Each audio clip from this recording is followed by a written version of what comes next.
Welcome back. Welcome to the podcast. Dr. Alex and I am here together today. Hey, Alex. Hello, everybody. We are going to talk to you today about whether or not could your teeth actually be messing up your hormones. A lot of us have now realized how important oral health is. I feel like this was a slow understanding for me as far as how much oral health affected the rest of my body. And today we want to dig in a little bit more specifically of some studies and some things that we found about how different things going on with your teeth and your oral health could actually be linked to hormone imbalances.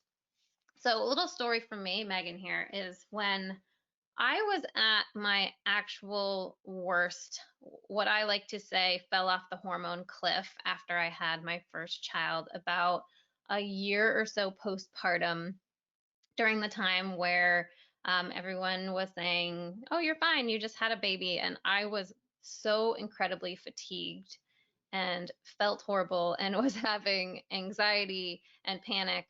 And during this time, I also really vividly remembering being so tired that when it would be time to go to bed at night, I often wouldn't brush my teeth. I'm embarrassed to say that, so I said it quietly. But no, I actually would just be so tired that that would just be something that would fall off. And what was interesting is that later on, kind of looking back in that time period, I realized how much that actually harmed the work I was putting in. It actually was made it double down on the fact that I was total in adrenal burnout, really, HPA axis dysfunction to the max, the whole feedback loop. I'd been in fight or flight, I've been stressed. And so now on top of this, you're really tired, but then you're not removing the biofilm, the things that build up on your teeth and in your mouth. You're not I wasn't removing that, so this is then adding this extra burden to my body in a time where I'm already super depleted. And I was like, oh, hey, now you also have to reabsorb everything that the body had been trying to get rid of, and deal with it again, go through the detox pathways again. And oral health, we've known for a while, is really linked to gut health. And of course, whether we have strong gut health or things are moving well in our gut is going to make or break whether we actually absorb nutrients, and whether we absorb our nutrients and our B vitamins and our, all of the cofactors that make hormones. It's just a big, tricky cycle when you get tired and then aren't doing some basic things. I remember at an FDN conference last year, one of the speakers was sharing that just brushing teeth 3 times a day and then scraping just in 1 week showed an improvement in gut flora that was actually done on taken from a stool test. So it was in 1 week impacting what you did in your mouth was impacting, a stool test and what was going on in your gut. So that was pretty powerful for me to understand. And it just helped me understand even more how this personal experience of being in a really rough place and having hormone imbalance was then just being exacerbated by not wanting to ever brush my teeth. So we have one interview that I did with Dr. Kristen Graham. She's a biological holistic dentist. So if you go back to season 2, episode 8, you can check out more details there where we interviewed her all about the basics of oral health. But today we just wanted to talk a little bit more in detail about kind of our hormone journey and how that related to oral health. So, Alex, I know you have your tooth story as well. Would you like to share that? Yes, I would. Now, yeah, mine is different from Megan's, but just it's really just a different expression of the same thing. So, what Megan's talking about is like as an adult, factors that can go into it. And my story is that a lot of my hits to my teeth were as a kid, actually, but that can still have these ongoing ramifications. And after you hear my story, you can probably see how, along with my genetics, along with some of the factors that we're going to talk about later on, you can see how the number of things that I had stacked against me to create hormone imbalances, it's not too surprising that my body expressed those by the time I hit my 20s. So for my teeth story. Boy, that's going to be a problem for me. But I started out with not a great setup for when my teeth were made. So my mom always kind of says that when she was pregnant with me, this was when the Soviet Union was really like dissolving and things within the country were not very stable. So sources of food were fairly slim. And so my parents were growing food, but it was, like potatoes and beets and the normal stuff that you think from like Russian culture. But as you can imagine, it's not nutrient density. There's not a lot of variety. I mean, there's nothing wrong with those foods, but when you eat the same like handful of foods all the time, and for me essentially getting made, not I was not receiving all of that mineral density that we talk about. And not to mention, as you can imagine, to have a kid and be pregnant, my mom was in a kind of a fight or flight place, right? And we'll talk about how that impacts nutrient absorption and the way that our organ systems actually hear the instructions to make our hormones. And so then, once I was born, I never had super strong enamel on my teeth, because that same situation continued to play out after I was born. And then because of that, I started having cavities pretty early on and started having mercury, fillings that contain mercury inside them and other metals. And so my first one of that was by the time I was like 5 or 6. Like I was really, really young. And so I started having dental work done back then. And because of the way it was done at the time, I then had to kind of have it redone and re-explored and stuff as an adult. And all of that, with what we're going to talk about in the studies and how it's linked to hormones, it's a fairly, not big leap of logic to see how this played a role in my story of having celiac disease, having endometriosis, which is another immune inflammatory condition. All of this, I couldn't ever like parse out how much each one played a role in the expression, but I'm almost certain all of that had ramifications for how my body perceived the world and how it made decisions moving forward. So you can kind of hear with all of that, there's a lot that can happen to our teeth that we don't give a lot of credence to because it seems unrelated to what's happening at like our ovaries or our adrenals. So that's where, with all of these things, I'm sure you have, as you're listening, you have your own story and you can start to kind of feel out, are you more like in the Megan category? Are you with me? Are you in both? Like there's a lot that can be going on. So, as we go into it, we wanted to intro the podcast sponsors for this episode because they are a healthy toothpaste and dental products company. And they're a company called Risewell.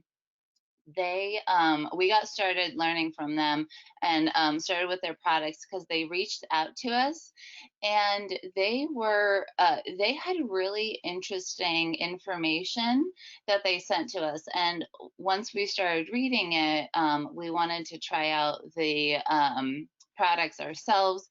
Megan and I did that for a couple weeks, and we both used out our supply. And then with that experience, we went back and said, yes, we would love to have you as a sponsor because of how they're made and because of how much we liked it. So really the thing that caught our eye when they came to us um, to share their product was that they use a compound called hydroxyapatite, which is a naturally occurring mineral. So really normal tooth enamel, the stuff that I didn't quite have growing up, is the vast majority made from hydroxyapatite already. And so it's something that people have looked at in studies to see how well it works at strengthening and protecting the teeth without using fluoride.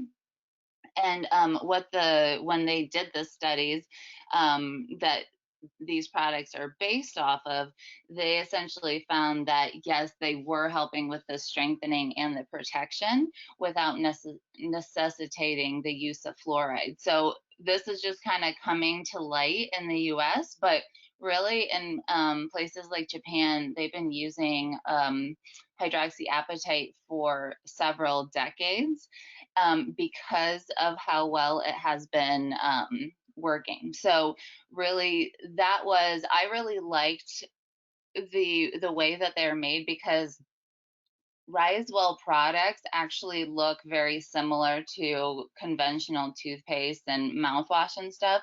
And it's actually a really good kind of first step to getting started with non-toxic dental products and anything that goes into your mouth from that standpoint.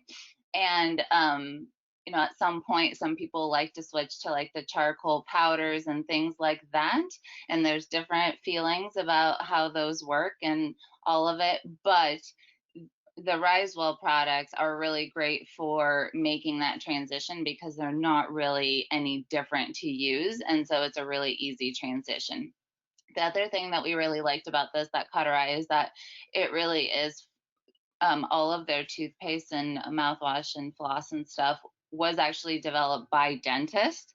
And so they actually created it's called the Scientific Council, and they got together leading dentists and doctors in the US, and they essentially have something that holds them accountable for keeping scientifically backed products. So really, I love that kind of thing. Megan and I have our own ways of kind of internally making sure her and I are on the right track. So whenever we hear companies doing the same thing, to make sure that they kind of keep on doing what they set out to do originally, that is really amazing and a reason that we wanted to have them as our second podcast sponsor ever. And so we're really excited. If you'd like to try them, we highly recommend. They gave us a special coupon code for 10% off. It's Zesty Ginger, all in caps. And then that coupon code will also be in the show notes. So definitely check them out going forward, and making sure that your teeth are super well taken care of. All right, so now with that, we're going to circle back around to other tools and products that we have at our disposal and things that we do that go into dental health. But first, we're going to segue into some mega nerdiness. You know, I would never leave you hanging without nerding it up. And I just wanted to share some of the scientific links we have between really what's happening in our mouth and what's happening at the level of our hormones. And as you know, at the level of our hormones, that's a big part of our internal chemical environment, along with our immune system and our inflammatory cascades and all of those. Those things really go on to have big ramifications on our day: productivity, energy, mood stability, fatigue and energy management, blood sugar regulation. Any and all of that will come back to healthy and balanced hormone levels in some way or another. And so that's why we really want to harp on how this link happens, to make sure that we are taking actions in a way that truly supports our body.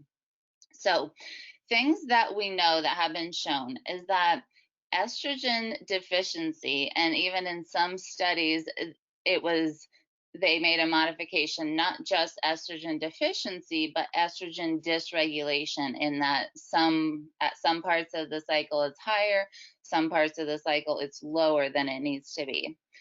Either one of those categories, though, leads to upregulation of certain immune cells, and then there's other immune cells that that get downregulated. So there's a couple ways that this can go. One of the things that gets upregulated, unfortunately, is bone resorbing cells or compounds. And what that does is, as a lot of you know, bone and mineral density is going to be really important as we age. And so, from a hormone standpoint, this relationship of what it does to our immune cells also then is linked to what's happening in our mouth. The other things that end up getting stimulated are inflammatory cytokines. And so the same things that break down bones can go and break down teeth as well. And so, in addition to seeing it in the bones, which you need a bone density scan for, an area where women can start to see that is actual tooth loss. And it really goes back to what the immune system is doing. And as you can imagine, it has kind of the ripple effect of, once you start resorbing teeth and kind of start losing that integrity, there's going to be a lot of other tissues involved that get impacted. With what Megan brought up, is that immune cells and the gut they go hand in hand. They are absolutely related. So as the biofilms happen and as the flora of the gut shifts, then it just keeps getting looped in between each other over and over again, between the immune system, the hormones, the teeth, the immune system, the hormones, the teeth, and all of it goes round and round and round and round. All right, so that is one.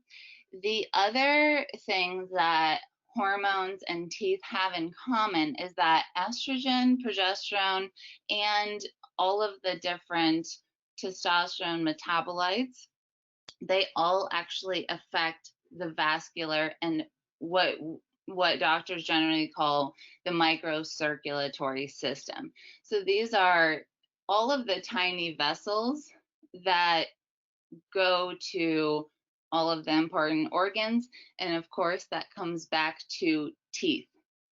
So, really, what happens is that we can get swelling of our small vessels based on changes to hormones. And then that goes on to cause lots of issues with permeability of the vessels. So the vessels become leaky. That's why dentists will say when the gums are really prone to bleeding, that's why they catch you on not flossing, right? And it really goes back to that active inflammation and lack of vessel integrity in the mouth that then is going to show them. It doesn't just, where I used to be like, man, how do they know it's not like do you get calluses or something? No, it's more like a product of what periodontal disease does that makes the tissues friable and likely to bleed. But we also have to understand that what we're talking about is using the mouth almost as like a biomarker, like your little biohacking machine. Because if you're seeing a lot of inflammation there, a lot of vasculature, bleeding, looks like the immune system has kind of activated and is really highly functional, then in that case, we can really say these communications are happening between the hormones and the mouth, and decisions are getting made such that the setup of these problems happens. So when we talk about everything that we do for hormones, this directly has to do with what your mouth then sees. So everything that we talk about from the hormone side will impact the teeth. But then when we talk about what we do for oral health, this is where it is a mirror back to the hormone system to continually say, this is what's going on in the body. This is what we need to do to compensate for that kind of thing. Okay. So the And other, Alex, can I ask yes, a question in there? yes, you absolutely can. So this just reminds me of a few different posts you've had about checking your tongue and just checking different things in the mouth to kind of see how you're doing, like underneath your tongue. And can you just talk a little bit about how people can look, what they can look for to Yes. see if they're in a balanced place?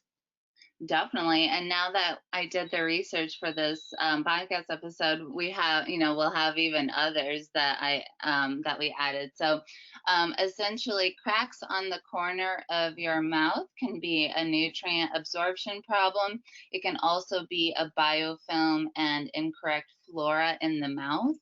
Um, and especially in some people, it can be the presence of a yeast. Not in everybody, but those are some of the big categories.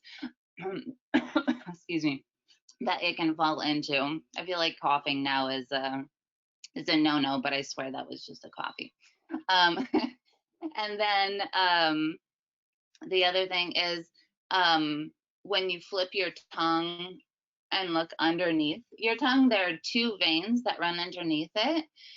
That goes back to essentially it's a little, you can think of it as like a ladder.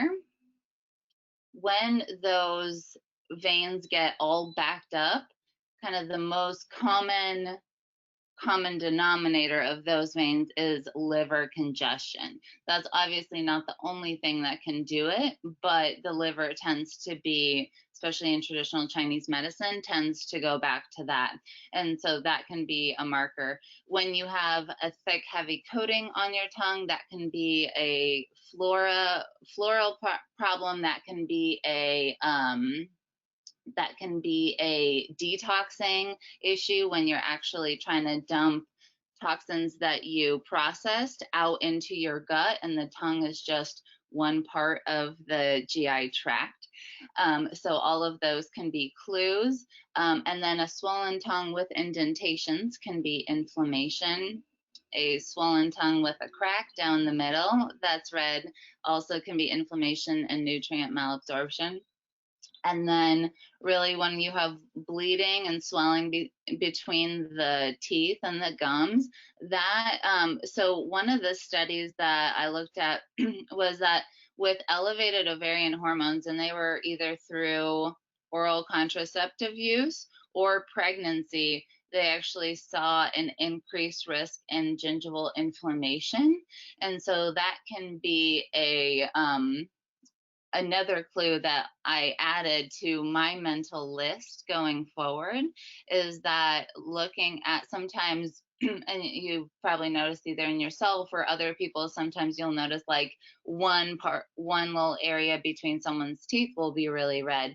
That's kind of what we're talking about here, is that that can be a clue with what we're talking about with these hormone fluctuations and wrong cyclical patterns, or incorrect rather cyclical patterns, then can show up as this inflammation between the teeth and in the gums.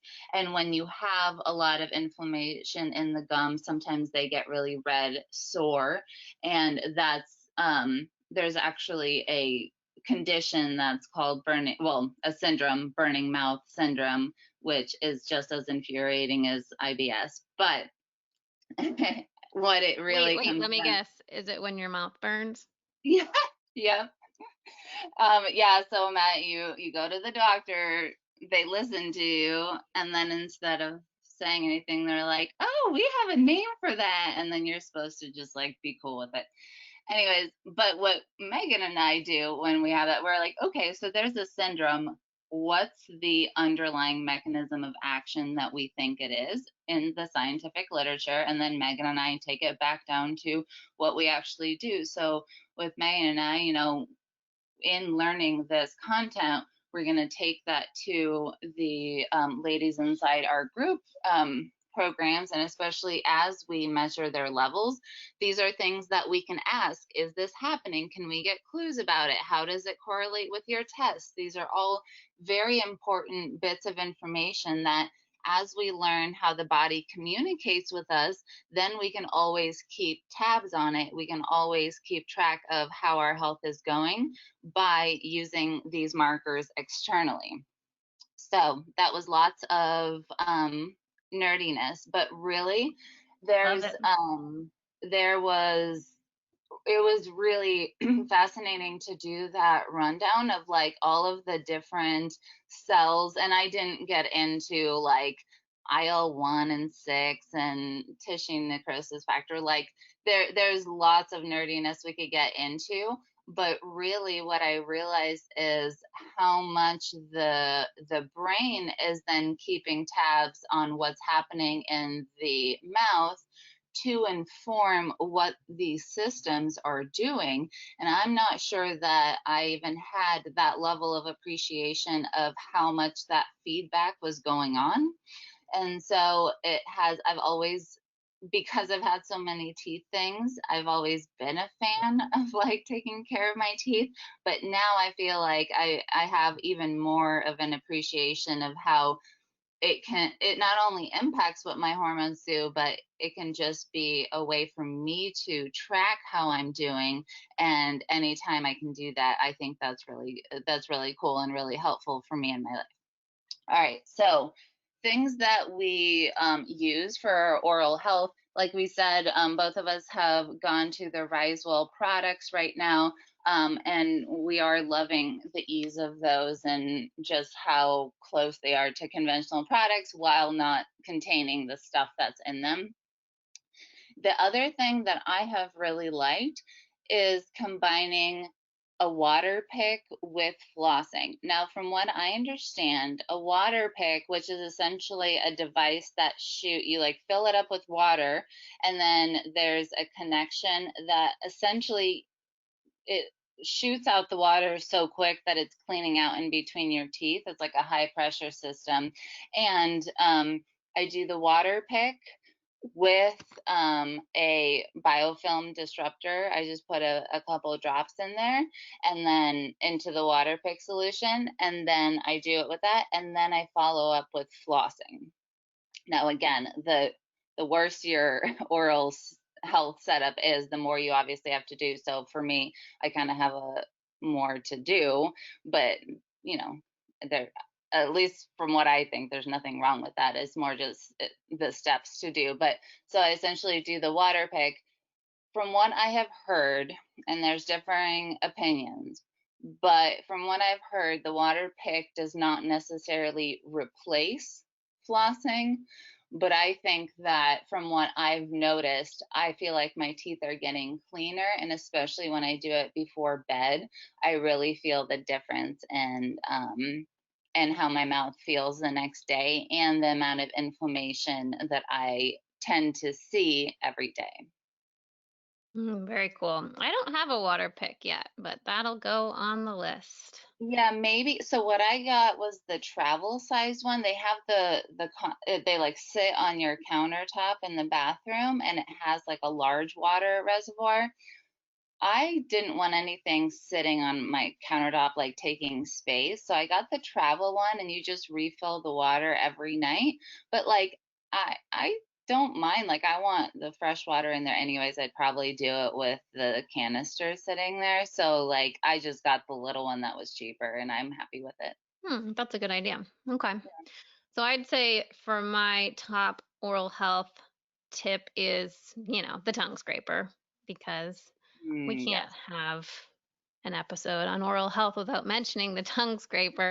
Um, there's tons of great ones. There's some you can get a copper one at, I think, the givemethedirt.com, or Dr. Tongues, or you can even use the back of a spoon and just scrape it off. But that's been a really good tool to add scraping before every single time that I brush my teeth, and you will feel a difference. Like you will feel and notice a difference. I think anybody who starts scraping will then you'll notice and miss your scraper if you don't have it. So that's one of my like a physical tool that 100%.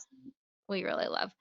And then as far as other things that we consider focusing on that seem farther from oral health, but is the idea of getting out of stress mode, getting out of fight or flight, which can seem a little bit far away. And at the same time, just like all the things we we preach with hormones, how once we're in that chronic fight or flight, so once we think our survival is not necessarily, we're being chased by the bear, right? And this could no longer be the actual bear. It's your boss and it's driving in the car, but it's survival. Our body believes it's survival.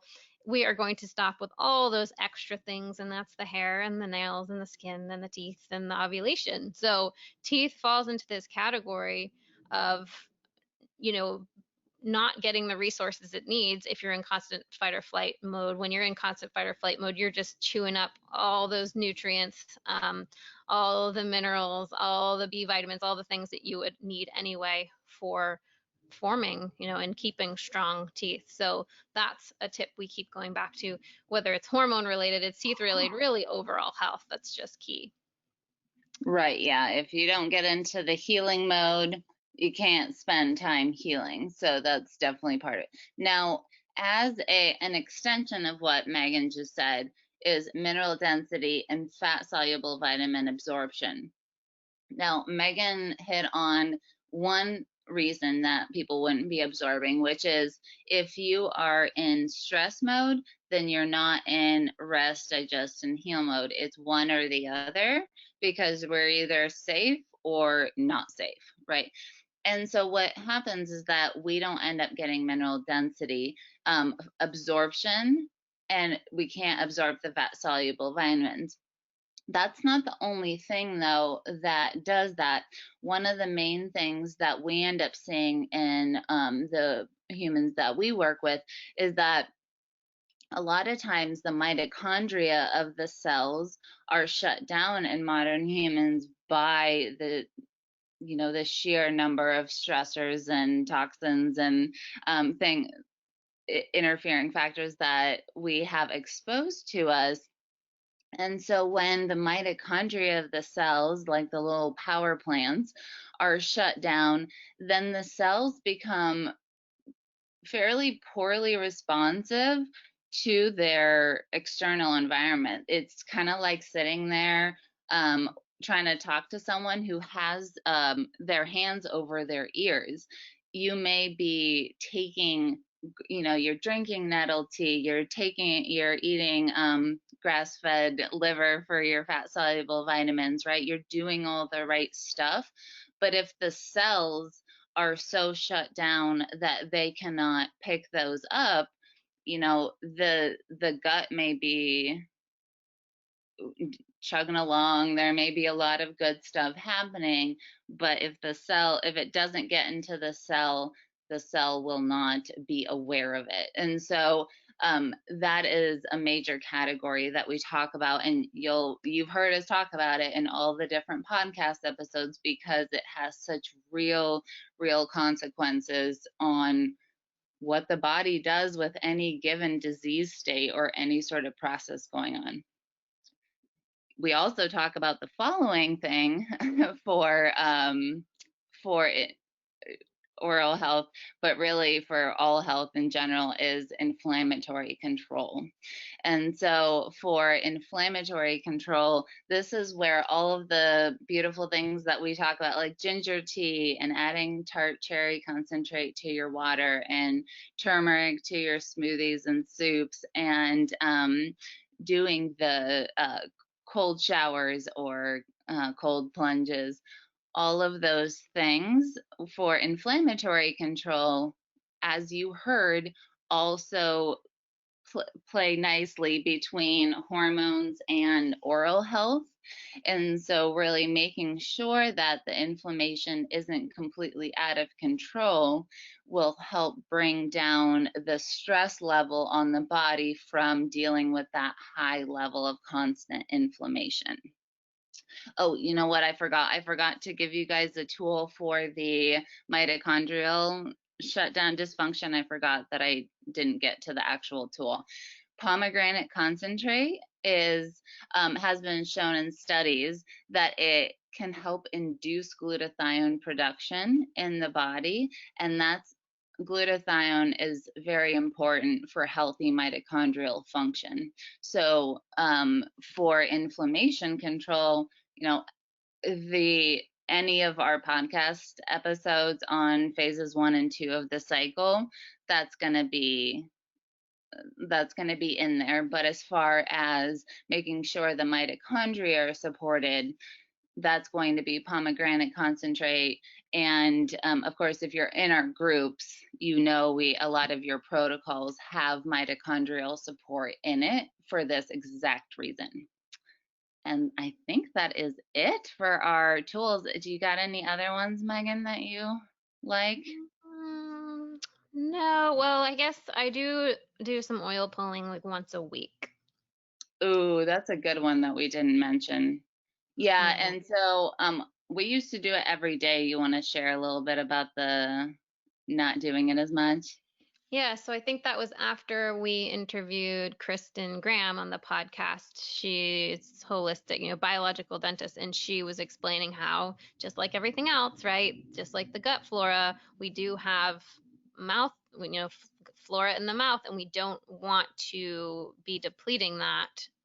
Even like coconut oil or whatever oil you're using to oil pull, we don't want to be removing all the good guys. So she really suggested just going to once a week. You can get a good flushing out, but not every day removing some of the good guys that are in there that are helping keep that stable flora in our mouth. Yeah, that's awesome. Really good point. I think that is all for today, Dr. Alex. Absolutely. Okay, so go get your Risewell products. Use the 10% off Zesty Ginger, all one word, all caps. And then we would love to hear what your experience is with them. So, pop in, let us know what you think if you try them out. And thank you for hanging with us as always. Oh, I did want to also mention our podcast reviews have been growing and growing and growing. And I wanted to thank you all so very much for leaving us those, because the podcast continues to grow in downloads. That means that more people are getting healthy, they're feeling good, and that is what the world needs to heal all together. So we are so grateful for you. Thank you for leaving us reviews. We so appreciate that. Bye.